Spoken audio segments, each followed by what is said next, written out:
o de flores, por el tamaño, por las características, por las condiciones, por la morfología, que solo ellas las pueden polinizar.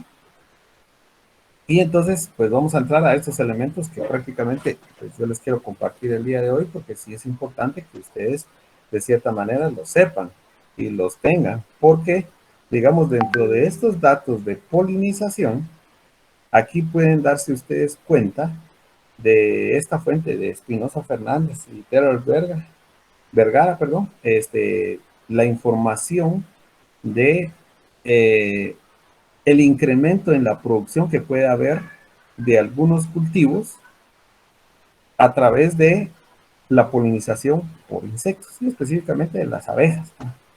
Entonces, pueden ustedes ver aquí este ejemplo que para el cultivo del aguacate, por ejemplo, cuando se utilizan, digamos, insectos para este proceso de polinización, normalmente vamos a tener un incremento del 90%, ¿sí? De esa producción. Recordemos que, de cierta manera, eh, en el caso del aguacate, normalmente vamos a tener ahí un problema, ¿va? ¿Sí?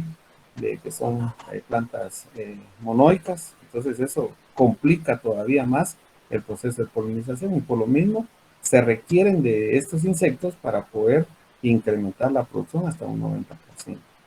Para el caso de los pepinos, nosotros podemos ver un incremento en un 80%.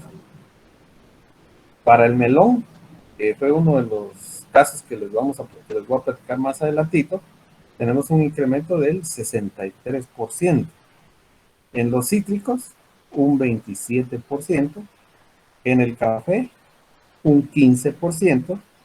Y en el tomate, hasta un 500%. Entonces, vean, eh, si nosotros quitáramos estos valores de porcentaje acá, pues se mermaría prácticamente lo que es la producción de estos cultivos, sin la presencia de los polinizadores. Entonces, de ahí la importancia que tiene este proceso a nivel agrícola, que es lo que a nosotros de cierta manera nos compete, esa parte de producción como tal de lo que serían nuestros cultivos. Aquí ustedes pueden ver, digamos, digamos en esta gráfica, la esencia, digamos, de una buena polinización de aquellos cultivos que necesitan un alto porcentaje de polinización, una moderada polinización, y si se dan cuenta son cultivos que de cierta manera, pues nosotros, quizá dentro de nuestra dieta, los consumimos muy frecuentemente o muy comúnmente. Y entonces yo les puedo indicar de que para que exista una buena polinización en nuestros cultivos, nosotros tendríamos que observar de 2 a 3 en un área de 1 metro cuadrado. Si nosotros hacemos ese análisis o esa observación en campo, pues vamos a decir de que vamos a tener una buena polinización de nuestros cultivos. Entonces es necesario que nosotros estemos monitoreando, revisando constantemente o muestreando esa información en el campo para saber, digamos, cómo al final va a estar nuestro proceso de polinización. Y entonces, vean, la mayoría de cultivos son dependientes de este proceso y eso es lo que muestra esta gráfica que ustedes están observando acá. Aquí tenemos el caso particular de el cultivo del melón. Era uno de los que se indicaba con anterioridad y en donde ustedes pueden ver de que hay un incremento del 63% en cuanto a la producción. Y no solo la producción, sino la calidad de las frutas que nosotros vamos a obtener de ese proceso. Entonces, si ustedes se dan cuenta, acá, digamos, todas estas áreas de melón que básicamente para nuestro país están radicadas en el Valle de la Fragua y en la parte de la costa sur de nuestro país, pues es necesario que, digamos, dentro del proceso del manejo de la producción, cuando estén estos cultivos la parte de floración, se requiere la introducción de colmenas de abejas de Apis mellifera. ¿Por qué? Para que se realice adecuadamente ese proceso de polinización. Y entonces nosotros podamos llegar a obtener frutos de buena consistencia, de buen tamaño, de buena forma, de buena cantidad de grados de azúcar, que son parámetros que de cierta manera exige o pide el mercado internacional. Entonces esto se logra así y solo sí con la polinización de las abejas. Entonces, aquí les sirvo yo algunos datos, por ejemplo. Ya en los años 80, normalmente lo que se utilizaba era una colmena de abejas para polinizar una hectárea de cultivo de melón. Eso era para los años 80. Pero haciendo estudios posteriores se dieron cuenta de que existía deficiencia de esta parte, ¿va? De la cantidad de abejas. Y entonces, ya, digamos, para los años que hoy en día estamos viviendo, específicamente el año 2021, se recomienda de 5 a 6 colmenas por hectárea para la polinización de melón. Entonces, esto ya se convierte, digamos, en una actividad que puede hacer de que los mismos meloneros, pues hoy en día ya tengan sus propias colmenas o hayan, digamos, algunas otras personas que se dediquen exclusivamente a esta apicultura que se llama de transhumancia, cuando nosotros movemos normalmente las abejas de un apiario hacia un área en particular. Entonces este proceso y este tipo de trabajo se viene dando ya de muchos años atrás y es básico específicamente para obtener buenos rendimientos en el cultivo de melón y específicamente de la fruta que se quiere exportar. Lógico que la fruta que queda de segunda, tercera o rechazo a nivel de exportación es la que normalmente nosotros encontramos en nuestros mercados locales, ¿ya? Que es la fruta que no alcanzó, digamos, los estándares que solicitan estos mercados y entonces por lo mismo se venden en el mercado local. Entonces vean la importancia de las abejas, ¿va? Entonces les puedo decir de que básicamente, según esos estudios que se han hecho a través del tiempo, una colmena de abejas, como la que ustedes están viendo aquí, específicamente de Apis mellifera, ¿sí? Poliniza 3 millones de flores por día. Pues este es un dato muy importante, ¿va? Del trabajo que hacen estos animalitos día con día, día con día. Entonces, por eso hay que estar monitoreando, hay que estar supervisando este tipo de trabajo, ¿va? Y hay que estar haciendo análisis floral y todo lo demás para ver cómo va ese proceso, ¿va? Y aparte, como les digo, tienen ustedes otro dato, que sería el de para que exista una buena polinización, ustedes deben de observar de 2 a 3 abejitas por metro cuadrado. Entonces, de acuerdo a eso, ustedes pueden establecer si pues hacen falta todavía agregar más abejas o son necesarias con las que ustedes están colocando. Entonces, son datos, digamos, de campo que son importantes que ustedes los manejen. En todo caso, si ustedes en algún momento se van a dedicar a esto o van a trabajar con la polinización de transhumancia o una polinización nativa, independientemente cuál sea. Pero deben de conocer esta información porque esta sí es muy importante. En igualdad hay, digamos, el uso de otro tipo de abejas, en este caso de los famosos abejorros. Entonces, los abejorros hoy en día también son explotados para este proceso de polinización de nuestros cultivos. Y entonces, básicamente, se reconocen 2 especies que el ser humano básicamente está trabajando para la venta a nivel comercial y que se puedan utilizar, digamos, en áreas protegidas como las que ustedes observan aquí en la imagen, específicamente para la producción de solanáceas y en este caso en particular de tomate. Y entonces esas 2 especies son Bombus impatiens, que es, digamos, esta especie que ustedes están observando acá, ¿sí? Este es Bombus impatiens, ¿ya? Que tiene su origen o es nativo del norte de América. Su origen está en Canadá y Estados Unidos.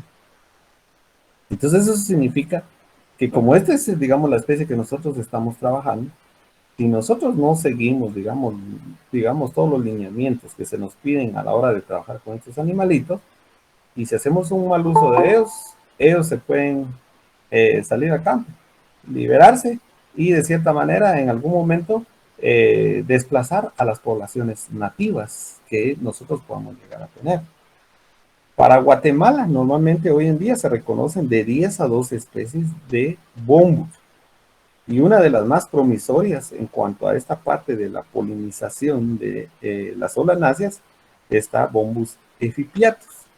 ¿Ya? Entonces, lógico que con Bombus efipiatus todavía se está en análisis de poder ver, de que se colecten a las reinas, de que se puedan producir, de que tengan descendencia y que al final se puedan ya presentar en cajas como este caso de Bombus sympatis que ustedes observan acá. Entonces, esos estudios todavía se están realizando. Pero, como les digo, si nosotros manejamos inadecuadamente estos animalitos, en algún momento estos pueden desplazar a nuestras poblaciones nativas, como el caso de Momus efipiatus, que ya les mencioné.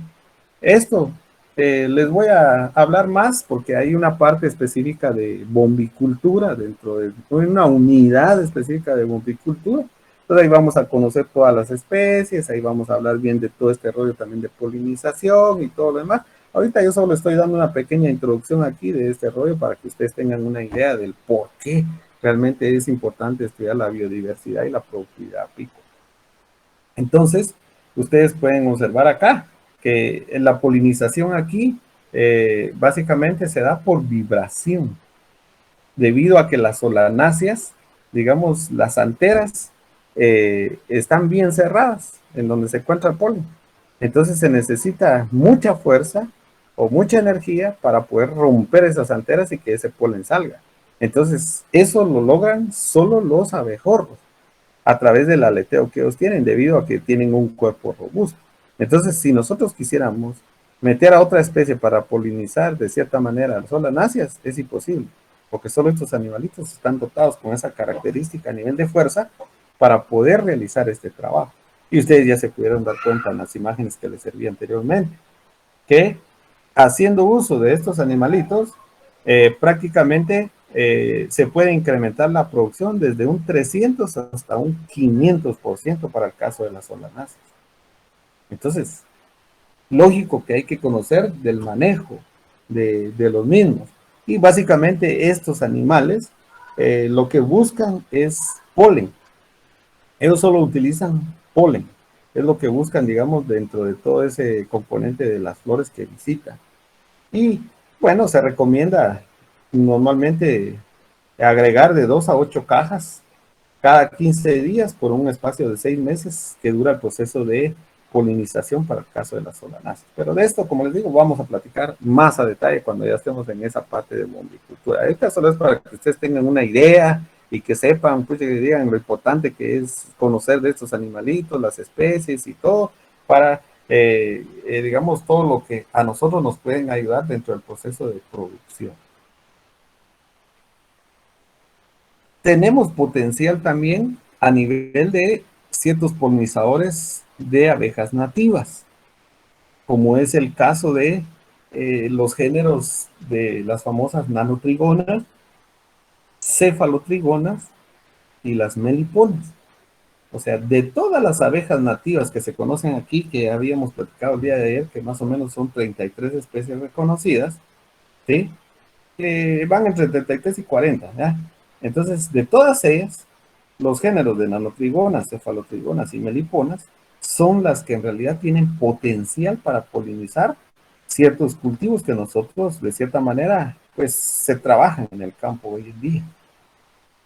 Y ejemplos de ellos podemos tener a Trigona fulviventis, este animalito que está acá, ¿sí? Trigona fulviventis. Y el caso de Tetragonistica angustula, que de cierta manera estos animalitos tiene la característica de polinizar frutas o árboles frutales, como ustedes quieran llamarlo.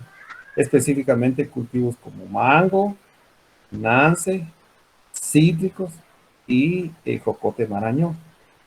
Entonces, en todo caso, yo en algún momento esté trabajando con estos cultivos o estos árboles frutales dentro de un área, una plantación, un ecosistema o, digamos, un área en particular que tenga, pues yo puedo hacer uso de estos animalitos para incrementar la producción, ¿sí?, de estos cultivos. Y prácticamente pues estoy también conservando y manejando adecuadamente a estos animalitos y proporcionándoles alimento y refugio para que puedan sobrevivir, perdón, y puedan estar ayudándonos por mucho más tiempo en la naturaleza. Entonces, este es un ejemplo. Pero así como ese, hay algunos otros más, como el caso de Nomia melanderi, por ejemplo.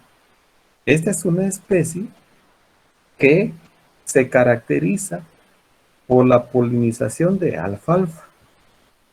Entonces, ustedes ya saben, la alfalfa es muy utilizada para alimentación de ganado, específicamente de ganado lechero, porque incrementa la producción de leche. Incluso digamos, esta planta eh, la pueden consumir estas personas que están dando de mamar a los niños, ¿verdad?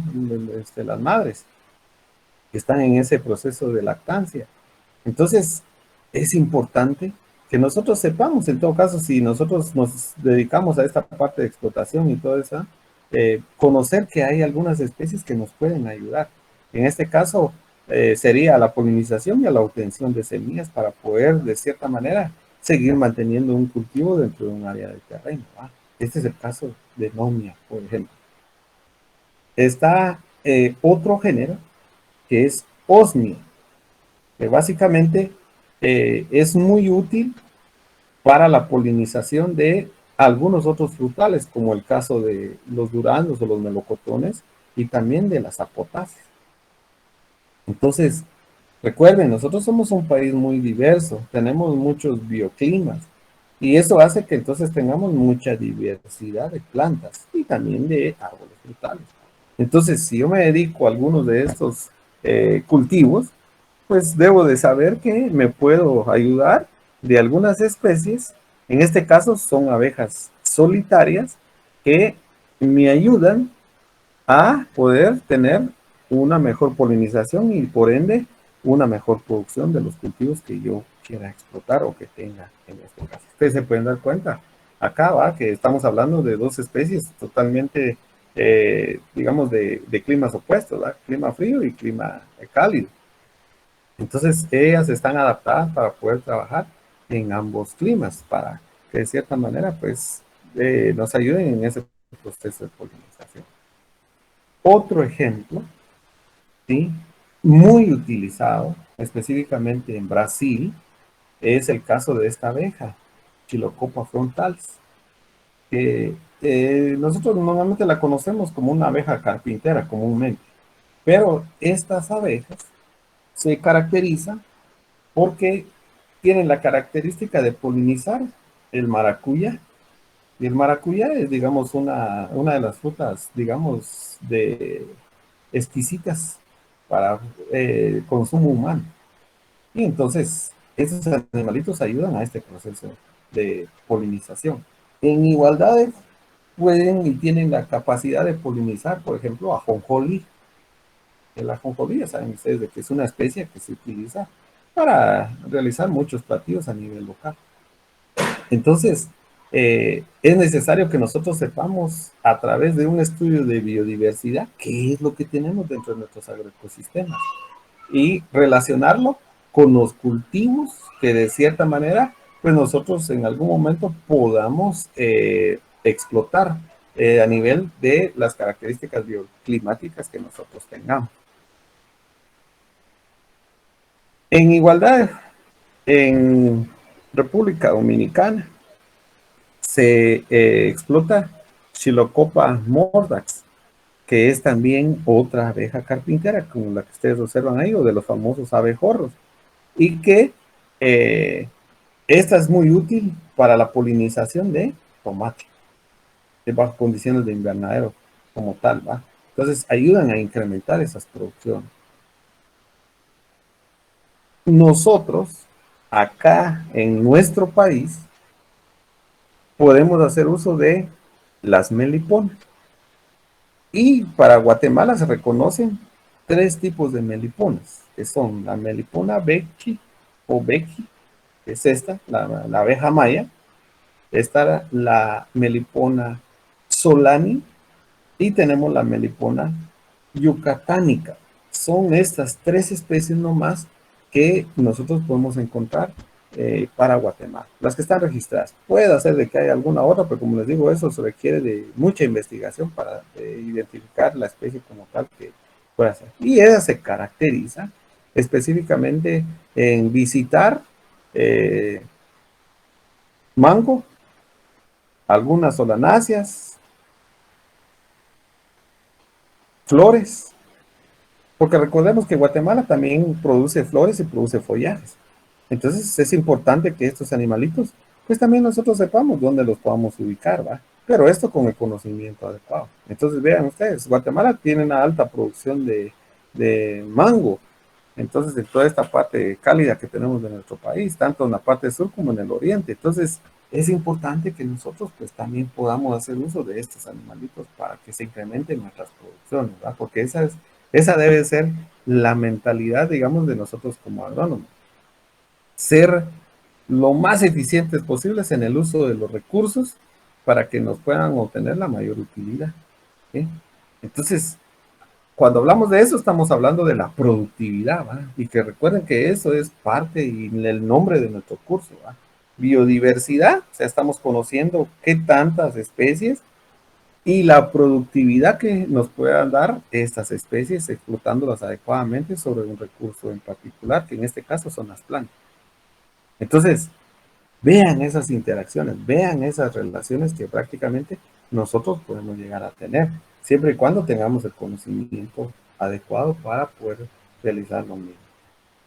Bueno, aquí se menciona otro ejemplo, que es Tetragonula carbonaria, que es una especie que básicamente la utilizan mucho en Brasil para lo que es la polinización de la famosa nuez de macadamia.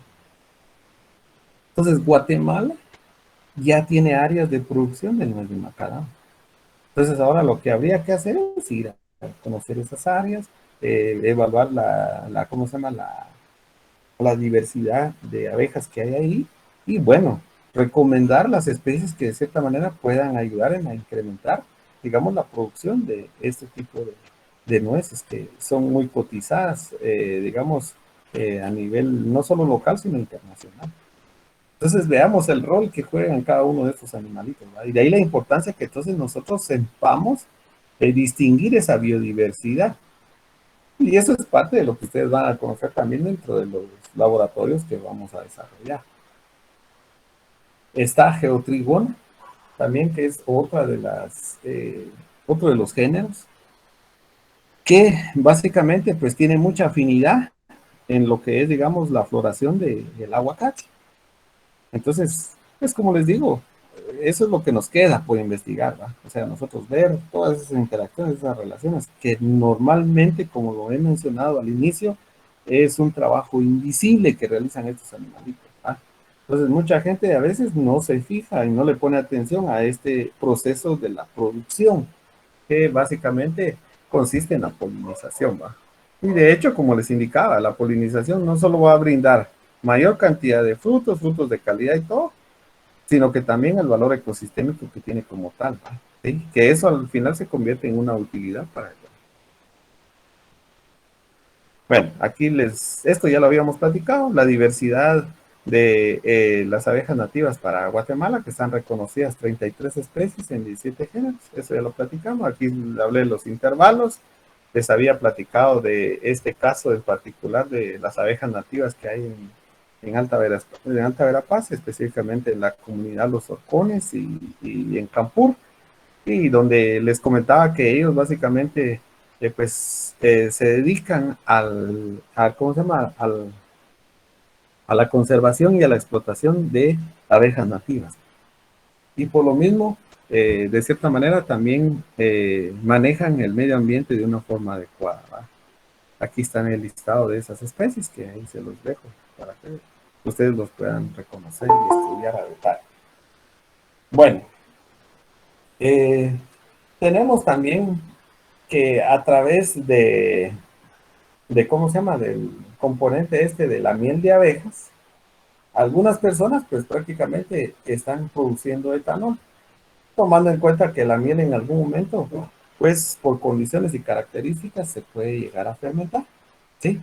Entonces eso sirve también para la producción de algunos otros productos que de cierta manera están relacionados con las actividades que desarrolla el ser humano. Entonces ustedes pueden observar que pues hoy en día todos hacemos tal vez uso, quizá ahorita en estos años menos, pero de un transporte, ¿va? ¿Eh? Para podernos movilizar de un punto a otro. Entonces esta es una alternativa, aunque yo la veo poco probable por la cantidad de producción que hay, pero de cierta manera, pues es una información que se tiene y ustedes vieron que salió en, digamos, en uno de los periódicos locales. Y bueno, aquí donde se muestra esta información, que sea, no lógico que no fue en nuestras latitudes en donde se produjo esto, pero para que ustedes vean que hay otra alternativa de donde se está viendo trabajar con estos productos y subproductos de las aves. Bueno, el cambio climático.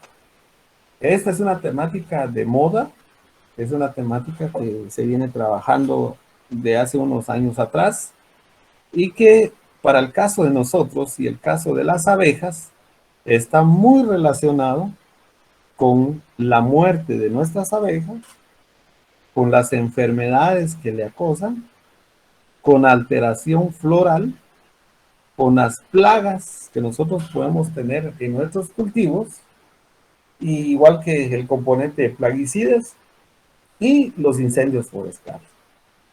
Entonces, esas son partes de las relaciones o las implicaciones que tiene el cambio climático, digamos, relacionado a la parte esta de las abejas.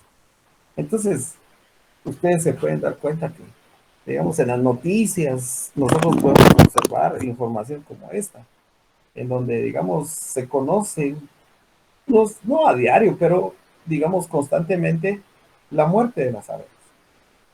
Incluso ustedes pueden observar aquí una protesta en Madrid, España, en donde prácticamente muchas de las abejas han estado muriendo y las colonias de cierta manera han colapsado. Entonces, eso implica pérdidas para el caso de los apicultores, ¿sí? Pero no solo para ellos, sino para todos nosotros como seres humanos. Entonces, aquí prácticamente estas protestas era para obtener ciertas regulaciones, digamos, en cuanto al manejo que se le puedan dar a estos animalitos y a los cultivos, y específicamente sobre el uso de agroquímicos, específicamente insecticidas. Entonces, esta parte de la muerte de las abejas eh, tiene varias causas, como por ejemplo el establecimiento de monocultivos, o sea, un solo cultivo en un área,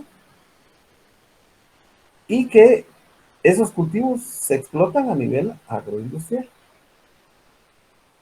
El uso de insecticidas del grupo de los neonicotinoides. Y en la parte del cambio climático, básicamente en los diferentes desórdenes que nosotros podemos encontrar en la naturaleza, ¿sí? En cuanto a la presencia de patógenos y la alteración floral, como decía yo, ¿cómo se llama anteriormente? Entonces, pueden ustedes observar acá que, por ejemplo, para nuestro país, actualmente existe una baja en la producción considerada hasta en un 70%. Cuando estamos hablando de esta producción, es de la producción de miel, ¿sí? Hasta de un 70%. Entonces, esto se debe a estos factores, bien sea individuales o en conjunto. Entonces, si nosotros no tomamos cartas en el asunto hoy en día, pues prácticamente nos vamos a encontrar bajo en un panorama todavía más desolador de aquí para los años siguientes. ¿Verdad? ¿Sí? Entonces, parte de lo que yo les incito a ustedes es de que para evitar nosotros esto, la muerte de las abejas, pues prácticamente reforestemos con plantas melíferas en las áreas donde nosotros vivimos, bien sea en nuestro traspatio, en nuestro jardín, en el jardín, digamos, del parque, en las reservas que podamos tener de bosque. Bueno, que ahí entonces nosotros apliquemos esta parte, ¿verdad? Y ahorita, miren, estamos en un buen momento porque estamos en la época lluviosa. Lógico que ahorita entramos a esta parte de la famosa canícula que dura de 15 a 20 días. Pero saliendo de esto, pues prácticamente continuamos con lo que sería la lluvia. Entonces es un buen momento para que ustedes pues, puedan empezar con este proceso, ¿ah? Y ayudar al caso de las aves. Normalmente esto, como les digo, yo dentro de un curso y un laboratorio presencial, lo que hacemos con los muchachos es desde ir a cuidar, regar las plantas que están sembradas en el SEDA con este fin. Y lo que hemos estado pretendiendo hacer, aunque no sé que ahorita cómo esté, porque yo asumo que como están las cosas y como se trabaja en el SEDA, pues ya prácticamente todo lo que nosotros habíamos logrado quizás se ha perdido, pero era de establecer, digamos, áreas de jardines de plantas melíferas. En este caso no plantas, sino árboles. Y porque estas plantas melíferas las vamos a colocar, digamos, en el área del meliponar. Entonces, hay trabajo por hacer. Entonces, yo lo que les pido es igual ustedes, ¿va? Que asumo que están aquí porque les gustan las abejas, porque por la cantidad, como les decía, de estudiantes que yo vi, realmente algunos están solo por sacar un curso y, bueno, no importando qué les deje o qué consecuencias pueda tener, pero los que realmente están porque les gustan las abejas, pues yo esperaría de que pues me puedan sorprender un día, en que nos puedan colaborar, digamos ya cuando estemos bajo de un componente de presencialidad, pues donándonos o regalándonos algunas plantas melíferas, ¿verdad? Que nosotros pues las sembramos o conjuntamente con ustedes vamos a sembrarlas para que ustedes de cierta manera hagan su aporte o den su granito de arena para la conservación de nuestras abejas, ¿verdad? Entonces, desde ahorita pueden ustedes empezar con colectar semillas, hacer su vivero, o bien sea comprar las plantas y tenerlas, y bueno, más adelantito, pues como les digo, donarlas para tener, digamos, este jardín que yo he pensado que se tenga ahí en el SEDA para que las personas conozcan, ¿va? Específicamente lo que les gustan las abejas. ¿Qué tipos de plantas son las que deben de sembrar? O digamos, cuando hagan el análisis de la parte de la flora, pues sepan ellos entonces, digamos, qué capacidad debe de tener su apiario para que las abejitas pues puedan vivir de una forma, digamos, muy conservadora, ¿verdad? Entonces, hay muchas implicaciones aquí, pero como les digo, les dejo esa inquietud, esa invitación y para que lo hagan. Y bueno, les comento aparte de eso, pues yo con la iniciativa de otros de sus compañeros, hemos formado un grupo de las abejas de la Facultad de Agronomía, entonces donde hacemos este tipo de trabajo. Lógico que ahorita se ha suspendido todo por esta cuestión de la pandemia, pero hacemos este tipo de trabajo desde ir ¿cómo se llama? Ir generando un vivero para tener nuevas plantas, el establecimiento del meliponario, la parte esta de ir a hacer, a traer, digamos, enjambres de abejas en algunos lugares en particular para que de cierta manera crezca nuestro apiario. Bueno, y algunas otras cosas ahí que los compañeros están desarrollando. Entonces, eh, ahí está la invitación. Si realmente a ustedes, como les digo, les gustan las abejas, pues ahí los esperamos con los brazos abiertos, que cualquier ayuda es importante para nosotros. Ingeniero, no va a haber visita este semestre para el SEDA. Mire, ahorita yo lo dudo, porque como todavía estamos en este proceso de pandemia, entonces según lo que yo fui a traer parte del material que voy a utilizar para el laboratorio, entonces incluso me comentaron que tienen, creo que pensado cerrar la universidad, porque se han estado dando muchos casos de contagio de coronavirus. Entonces, le digo, para nosotros se nos vuelve más complicado este asunto, ¿va? Porque ya estando, lo ideal sería eso. O sea, yo, eso sería lo ideal. Bajo un laboratorio normal, les comento que lo primero que ustedes tienen que hacer es ir al apiario, ¿va? ¿Sí? Entrar en práctica. Entrar en práctica, pues, o sea, es eso, ¿va? Pero como les digo ahorita, pues no se va a poder, ¿va? Porque les soy sincero, muchos no estamos acostumbrados a incluso a hacer fuego. Entonces, eso es lo que incluye nuestra primera práctica, que a enseñarles cómo encender un ahumador, ¿va? Que eso digamos, en la primera práctica les lleva desde unos minutos hasta algunos pasan una hora o las 2 horas ahí en el laboratorio y no logran de cierta manera encender un ahumador, ¿va? Entonces, esa es la primera práctica que nosotros hacemos, digamos, bajo el componente de presencialidad. Pero les comento, hoy en día no lo podemos hacer y tenemos que respetar ¿cómo se llama? Esas restricciones. Y como les digo, miren, igual yo no sé bajo qué condiciones estén nuestras abejas, puede ser de que tengamos más o tengamos menos, ¿verdad? No les puedo decir, como les digo, yo incluso fui a sembrar unas plantas a finales del año 2019. Bueno, no sé si las estén limpiando, si las estén regando, ya se murieron, pero yo hago mi trabajo, digamos, si ustedes quieren así, ¿cómo se llama?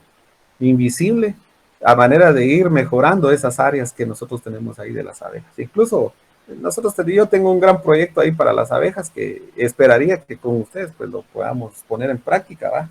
Pero eso va a depender de muchas situaciones y específicamente ahorita el caso de la pandemia que no solo a nosotros nos está limitando, sino a todas las personas, ¿verdad? Entonces, bajo ese entendido es de que, como les digo, va a ser difícil poder hacer una visita. Y si se puede, pues igual, aunque sea, lo hagamos. Al final, pues yo voy a tratar la manera de que sea así, ¿no? ¿De acuerdo? Bueno, entonces, hablábamos de esta muerte de abejas.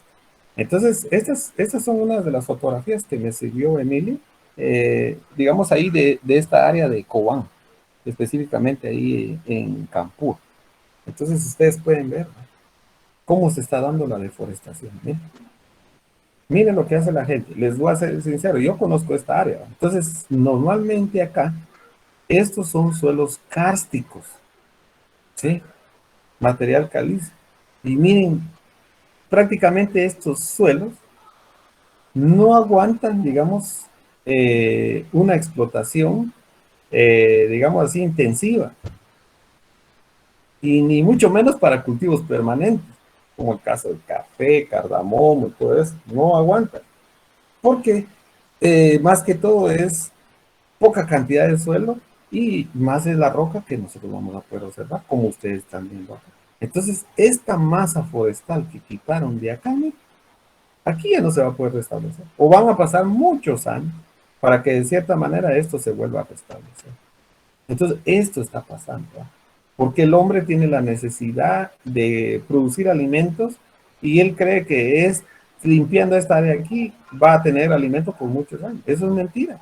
Y eso nosotros como técnicos lo tenemos que saber y decir, porque el suelo aquí va a ser bueno para una o dos o tres cosechas y de ahí de eso se queda estéril. Porque ustedes miran ya las rocas a flote, ¿no? Disculpen aquí por la imagen, pero es muy elocuente, ¿verdad? Y aparte vean la pendiente que tiene el terreno. Entonces, vean acá, así debería de estar estas áreas, ¿no? Protegidas, protegidas. Bueno, ¿y a qué voy con esto? Que nosotros al deforestar prácticamente, pues estamos quitándole el alimento y el refugio a estos animales. Entonces, por lo mismo los estamos condicionando, de cierta manera, a la muerte. Y esto que yo estamos mostrando aquí en esta fotografía solo es una pequeña representación de lo que está pasando en nuestro país, ¿sí? Pero vamos aquí que el daño es más grave y más severo por la pendiente, por el tipo de pérdida que se tiene, digamos, de esa masa forestal. Bueno, aunado a esto está el avance de la frontera agrícola. Entonces, ¿qué es lo que hace digamos, el agricultor? Elimina el bosque, ¿sí? Porque él no, ¿cómo se llama? No encuentra recursos que explotar de acá, ¿sí? Y lo cambia por cultivo. como lo que ustedes pueden ver acá, en este caso maíz. Pero vean dónde se está sembrando, bajo qué condiciones. Pues ya les digo, aquí van a hacer unas 2 o 3 cosechas buenas y se acaba. Y se queda estéril. Entonces, para que estas áreas se regeneren nuevamente con componente boscoso, van a pasar cientos de años. Entonces, eso es lo que, esa es la magnitud que no alcanza a observar, digamos, el ser humano, ¿no? Muchas veces. Entonces, para eso estamos nosotros como técnicos, para indicar y que estas prácticas no se deben de permitir. ¿Ya? En este caso nosotros lo estamos viendo desde el punto de vista de las abejas. ¿Por qué? Porque esta área de bosque va a alimentar a muchas más abejas. Ya van a ver ustedes más adelante, ¿va? Y de hecho, para los que continúen en esto, en apicultura, miramos las áreas de pecoreo, se hace todo el estudio ese y todo lo demás, ¿va? Entonces, lógico, eso no compete a este curso, pero está relacionado. Entonces, en eso debemos nosotros ser muy consecuentes. Estoy hablando de un cultivo agrícola acá, en el caso del maíz, pero también en esa área de Cobán se está cambiando y se está botando el bosque, digamos, natural, por el establecimiento de monocultivos, específicamente el cultivo de pino. ¿Sí? Entonces, estamos cambiando de una gran diversidad a esto, un monocultivo. Entonces, aquí prácticamente, como les digo, estamos condenando nosotros a nuestras abejitas a ser desplazadas a una menor área, que es esta, que está acá, que es donde ellos van a encontrar su alimento y sus recursos. Aparte, como les digo, miren la fisiografía que se puede observar aquí en esta imagen. Entonces, es necesario que nosotros todas estas áreas las tengamos que tener bien protegidas, pero eso normalmente no pasa aquí en nuestro país. Entonces, debemos ser conscientes y consecuentes en esta parte. ¿Va? Aquí está otro ejemplo. Esto es para la costa sur. Ustedes pueden ver, ¿no? Entonces, un cultivo que ha sido explotado a través de muchos años, que cada día abarca más área de terreno y que por lo mismo, pues, se botan toda esa biodiversidad que pueda existir en un lugar. Con un fin comercial, lógico, para el hombre, ¿va? Entonces les comento, de esta floración de acá no tiene nada las abejas. O sea, las abejas en todo caso llegan aquí cuando se realiza el proceso de corte. Porque entonces los exudados que tienen, digamos, acá de la caña es de lo que las abejitas pueden ir a traer. Pero solo es en ese tiempo, digamos, de zafra que básicamente es donde ellas pueden obtener alimento, ¿no? No lo tienen todo el año. Entonces, por lo mismo, acá se reduce la biodiversidad por la cantidad de estos animales, por estas condiciones, ¿no? En este caso, ustedes pueden observar que es el cultivo de caña. Acá, a ver qué cultivo es.